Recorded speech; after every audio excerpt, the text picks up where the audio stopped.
What's going on, family? I'm Scrapbook Boxing, Museum of the Forgotten Fisticuffs Series. In our previous video, we talked about Stillman's Gymnasium, as well as Grubb's Gym. We touched on it. And the purpose of that video was to recognize that black fighters didn't get opportunities in certain venues in the 1920s. And we used Stillman's Gym as an example. Now, things straightened out towards the middle of 1930s, 1940s, and 50s, and beyond. But black fighters had a hard time being accepted in certain gymnasiums.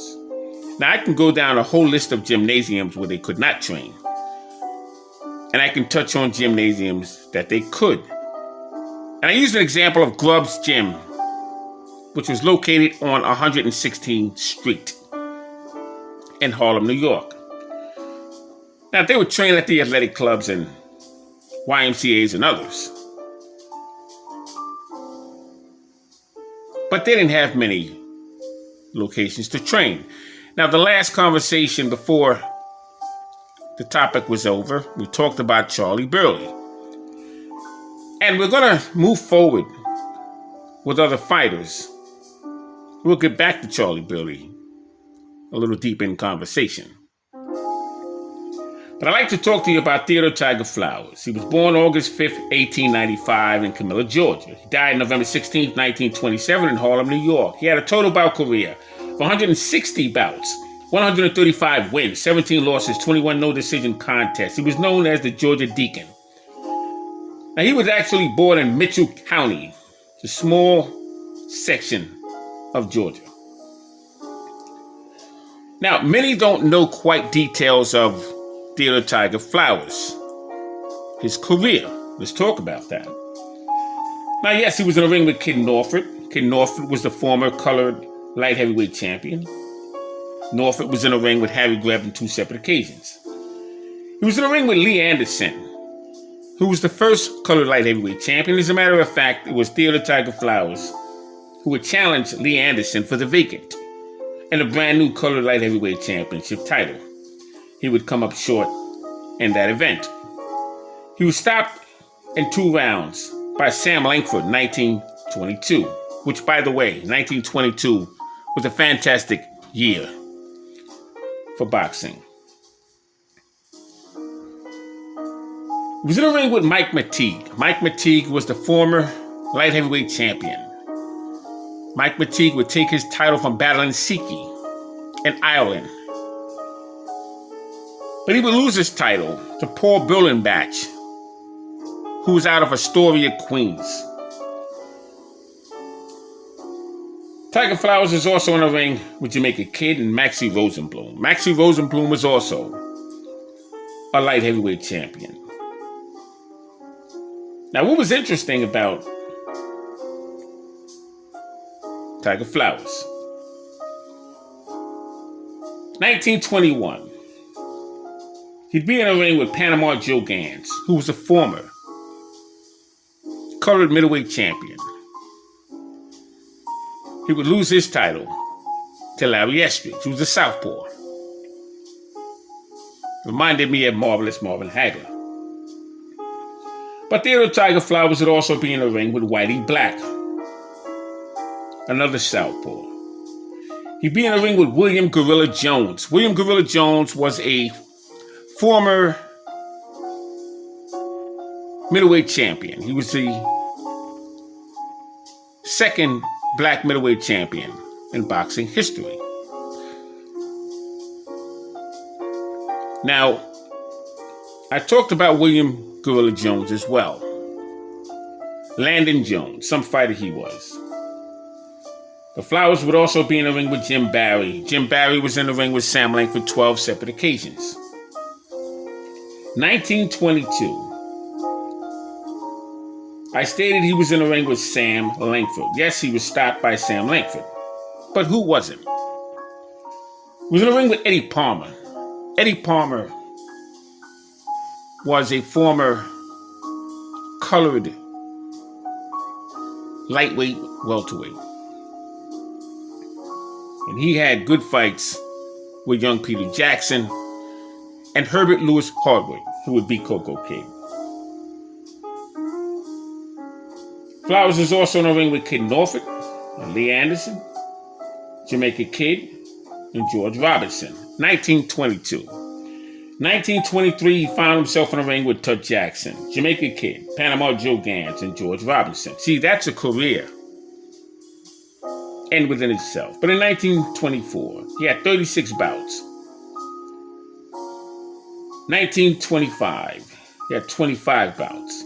1926, he would win the middleweight championship belt in defeating Harry Greb, Pittsburgh Windmill. Now, he was in a ring with Harry Greb 3 separate occasions. But it was that historic moment of 1926 when he would become the first black middleweight champion in boxing history.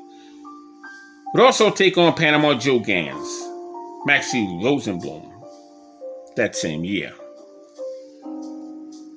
He would win and become the first black middleweight champion February of 1926 against Harry Greb. But he did it in New York's Madison Square Garden. That was a first. The second black fighter to do that was in 1935. And it was John Henry Lewis when he defeated Bob Olin for the light heavyweight championship crown. Third man to do that was Henry Armstrong against Petey Cerrone in 1937. Madison Square Garden. That was a house that didn't welcome black fighters right away. Young Peter Jackson and Sammy Fuller was an outstanding bout at the Garden. But then Tiger Flowers would lose his title December 1926 in Chicago against Mickey Walker in front of 16,311 spectators.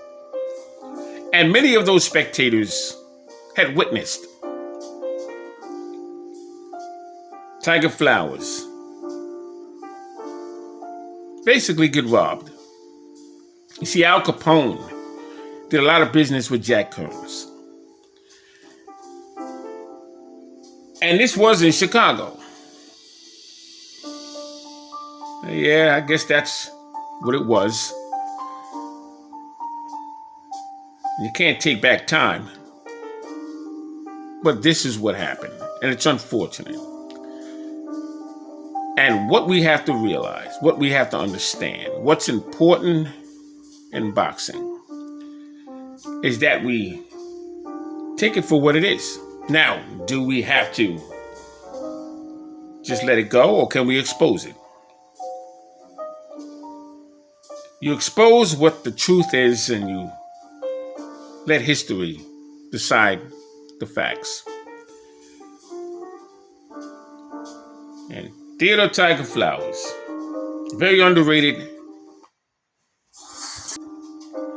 I just feel as though Tiger Flowers is very underrated when you look at his rankings currently.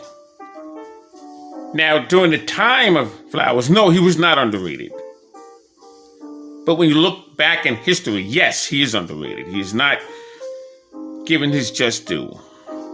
And when you look at it from the time in which the man came, what he had to go through, what he had to deal with, the fighters he was in the ring with, if you look at his schedule, then you can better understand what black fighters dealt with, how he and they fit in, I should say, better said, during that time. Now, he was given the opportunity to fight for the World Middleweight Championship crown against Harry Greb. But that was not unusual for Harry Greb to give black fighters opportunities. He was in a ring with Kid Norfolk. He was in a ring with many black fighters. But he would give Theodore Tiger Flowers a shot. And that's all black fighters ask for.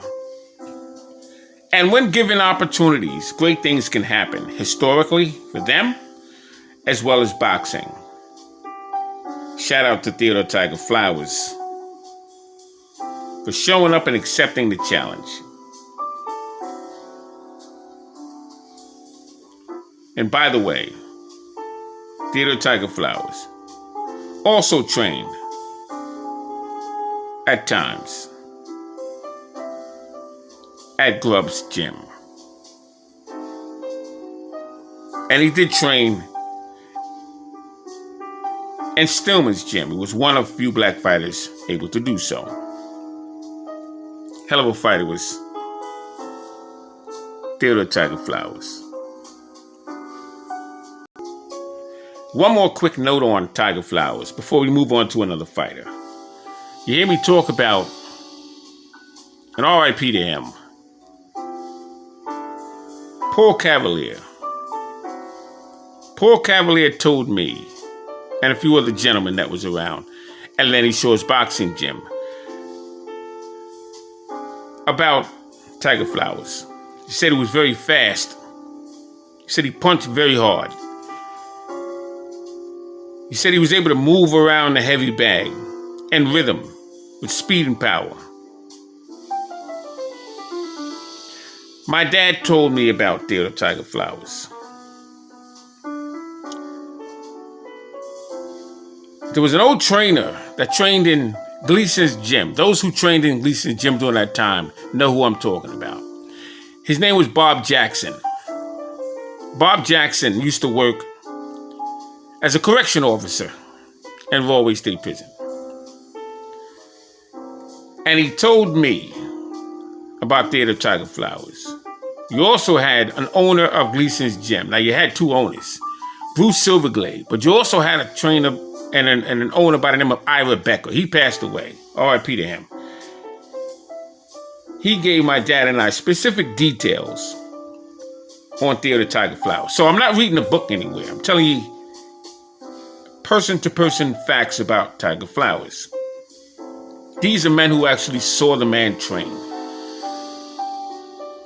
And they said he was something else.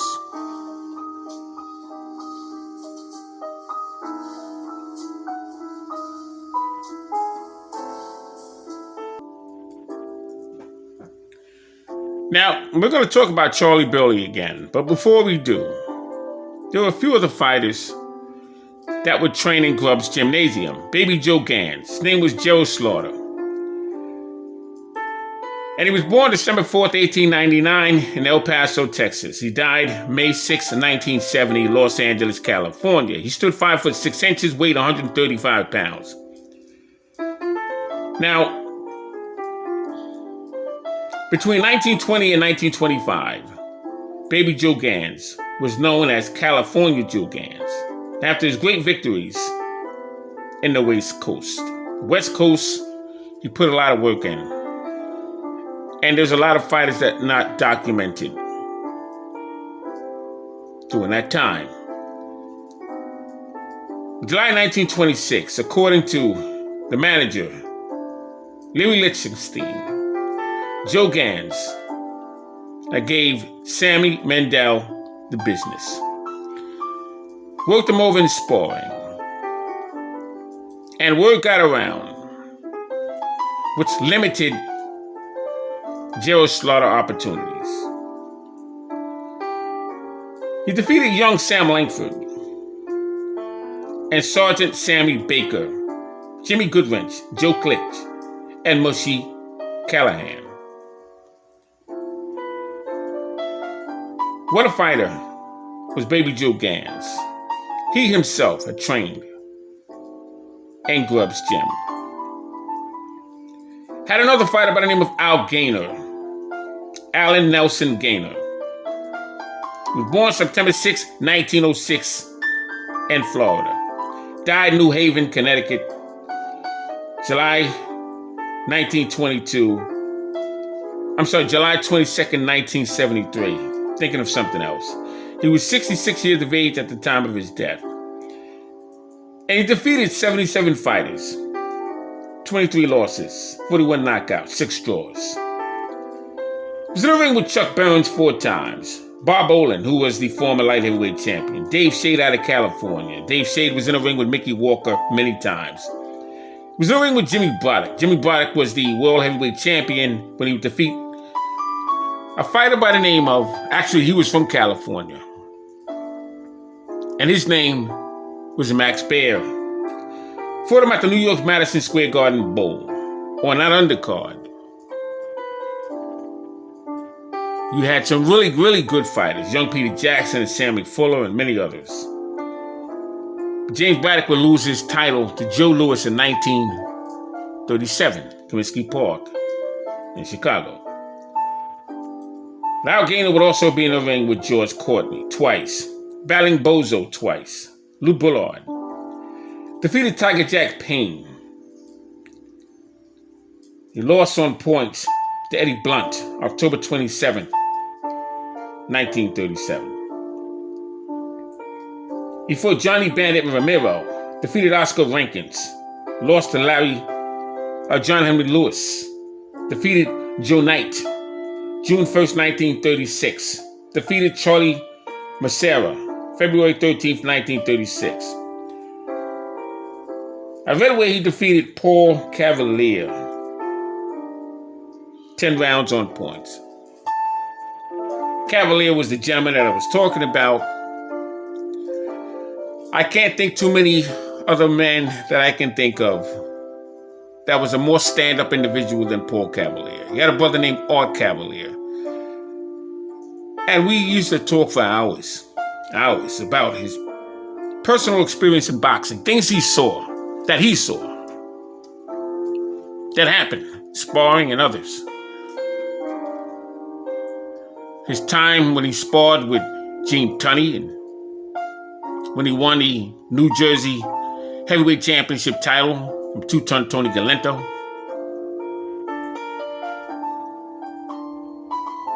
He talked about many things. I remember when Georgie Benton would bring catfish for him. Oh, he was some gentleman, was Paul Cavalier. Had problems with his heart and so on and so forth, but he was a hell of an individual. And that's why you hear me talk about him as often as I do. I have true respect for Paul Cavalier. He was a referee and judge, and he knew the game inside and out.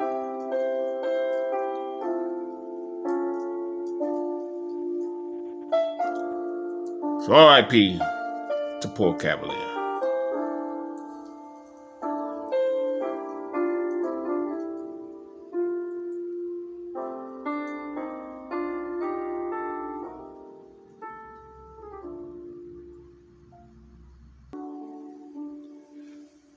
Now, Charlie Burley, he was a middleweight and welterweight. He stood 5'9", weighed 145 to 173 pounds. He fought from 1936 to 1950, had a total bout career of 98 fights, 83 wins, 50 knockouts, 12 losses, and 12 draws. He was born September 6, 1917, and he died October 16, 1992. I remember the conversations I had with Charlie Burley. He was 75 years of age at the time of his death. And he shared conversations with me and my dad. He was up in age at that time. But probably 60 years old or so. But he was something else. He wanted a title shot. He faced fighters such as Oakland Billy Smith, who he would defeat. He was in the ring with Fitzy Zivic 3 times, 2 wins and 1 defeat. He faced Archie Moore twice, Jimmy Bivens. Matter of fact, he defeated Archie Moore twice. He was in the ring with Jimmy Bivens, Jack Chase, who he took the California Light Heavyweight Championship crown from, Lloyd Marshall. He faced Little Tiger Aaron Wade and Jimmy Leto, Georgie Abrams, who wound up facing Tony Zale. Tony Zale for the middleweight championship crown.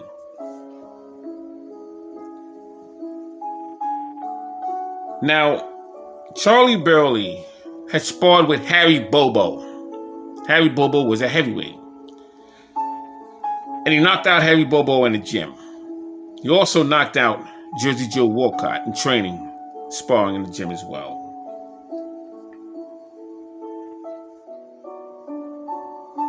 He defeated Coco Kid for the colored welterweight championship crown, August 22nd, 1938. Defeated Herman Williams for the colored middleweight championship crown, August 14th, 1942. Now, Herman Williams and Charlie Burley had faced each other 7 times. Charlie Burley would defeat him 3 times, and Herman Williams would defeat him 3 times. They would have one no contest in their final fight. Like I said, he faced Jack Chase and won the California light heavyweight championship crown. He KO'd Bobo in sparring.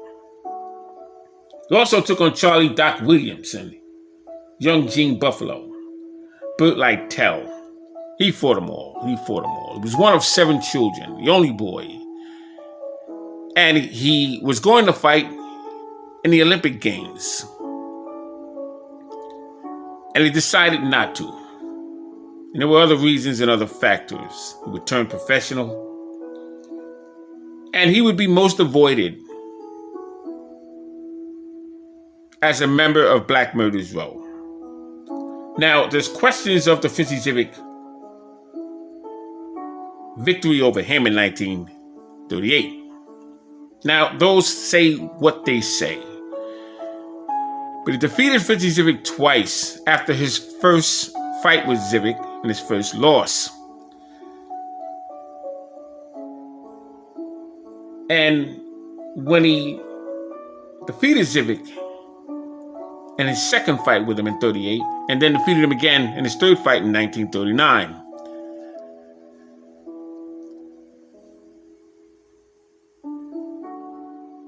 Henry Armstrong was the welterweight champion of the world. He defeated Barney Ross that year. And Fitzy Civic, there was discussions of him facing Barney Ross. But Henry Armstrong defeated Barney Ross. Eddie Meade was the manager for both Barney Ross, Henry Armstrong, Chalky Wright. He had managed Charles Bud Taylor. And Eddie Meade had connections. Now with Henry Armstrong, Al Jolson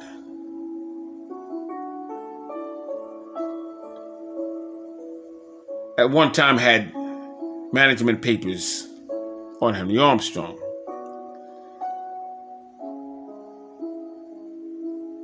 And Eddie Meade was the one who had the connections. You see, Al Jolson was an entertainer. He used to wear blackface.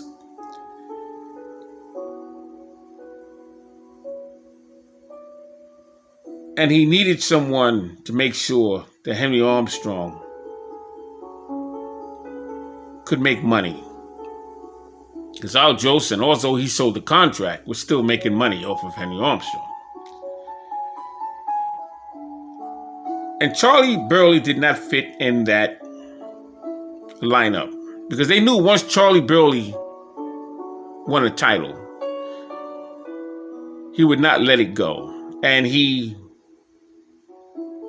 didn't do business, if you will. So they couldn't do business with Charlie Burley. And they avoided Charlie Burley in every which way but Sunday.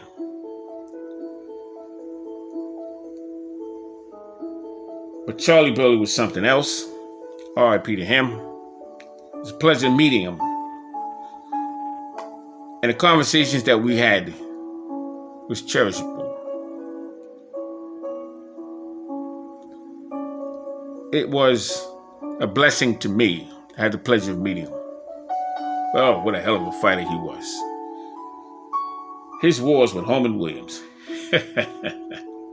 Oh, my God.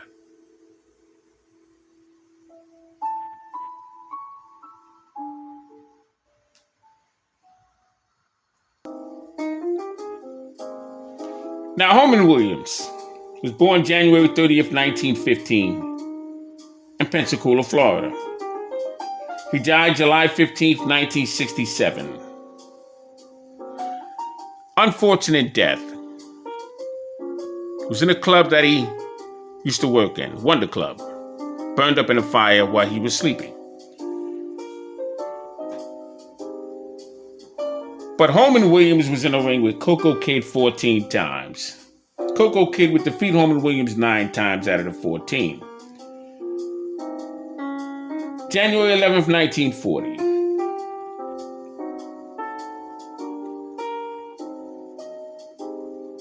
Was an outstanding, by the way, 1940 was an outstanding year, but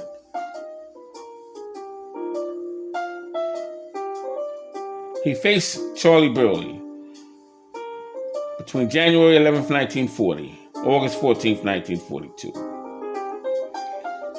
And 42, Charlie Burley would take the title away from Herman Williams. It would be the colored middleweight championship title.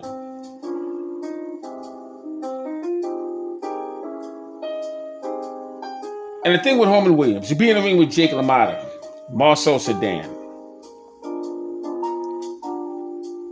He'd be in the ring with Jose Basora and Paul Lewis, Steve Belois, Young Gene Buffalo, Jack Chase, Eddie Booker, Howard Smith, and Coco Kid. I have Herman Williams, my number one greatest black murderous road fighter. Because he fought from featherweight to middleweight.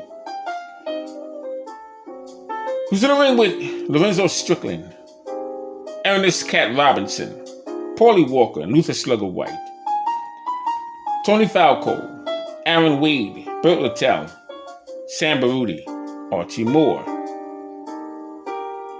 Now, what was so special to me about Herman Williams? He passed through Grubb's gym. He would train in Stillman's gym. He was trained at the Athletic Club. Now I'm speaking in New York. He trained all over. But those were the spaces that he would select to choose to train. And those who saw him said he was something else. Now, he trained in Brewster Center in Detroit. That's where he met Joe Louis. As a matter of fact, Joe Louis, his famous combinations were taught to him on a heavy bag by Herman Williams. What combinations am I referring to? If you look at 1941, bout with Joe Louis and Billy Conn, and the 13th round, when Joe Louis was about to take out Billy Conn, it was a beautiful combination that he threw to get him out of there. That was the combination that Herman Williams would teach Joe Louis. And they were close friends. Knew him very well because they both had the same management team. John Roxborough was a numbers runner in Chicago.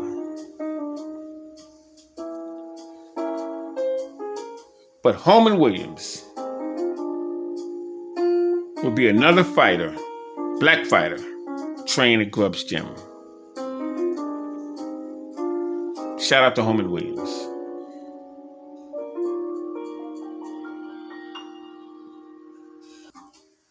Now, before I end this video,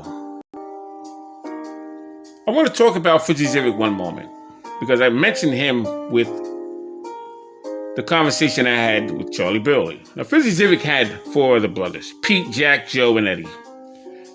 And 2 of the brothers would win gold medals in the Olympic Games in the 1920s. Now, Fritzy Zivik would face Young Gene Buffalo, Tony Falco, Cleo Locatelli. He lost 10 rounds December 28, 1936, when he faced Billy Conn in Pittsburgh, Pennsylvania. February 11, 1937, being in the ring with Johnny Jaddock, who was the former junior welterweight champion. Knocked him out in 6 rounds.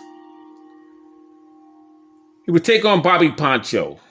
March 21st, 1938, he would defeat Charlie Burley in 10 rounds in Pittsburgh, Pennsylvania. I spoke about that. But in June 1938, June 13th, 1938, he lost to Charlie Burley in 10 rounds in Pittsburgh, Pennsylvania.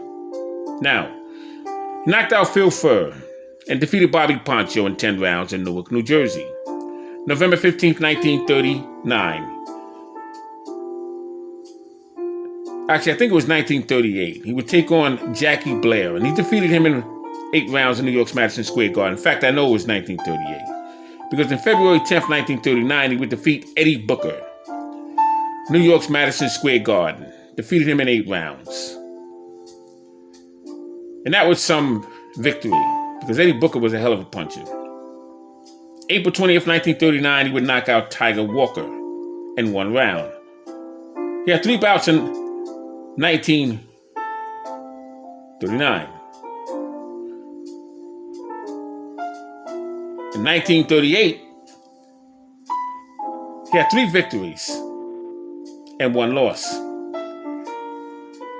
July 5th, he won 10 rounds against Kenny LaSala in Pittsburgh, Pennsylvania. July 11th, he won 10 rounds against Jackie Berkey in St. Louis.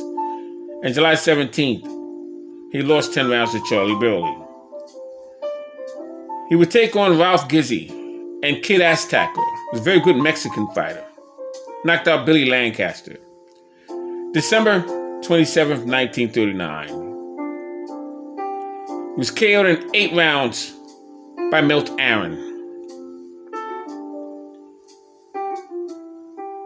But he'd be in the ring with Ozzie Bulldog Harris and Sammy Engot. Henry Armstrong, October 4th, 1940. He would win the welterweight championship crown in 15 rounds from Henry Armstrong. Would also take on Al Bummy Davis and Lou Jenkins. Be a 10-round draw. He would defeat Al Bummy Davis in a win disqualification. October 21st, 1941, he would lose 10 rounds to Ray Roberts in New York's Madison Square Garden. July 29th, 1941, he would lose his welterweight championship crown to Freddie Red Cochrane in Newark, New Jersey.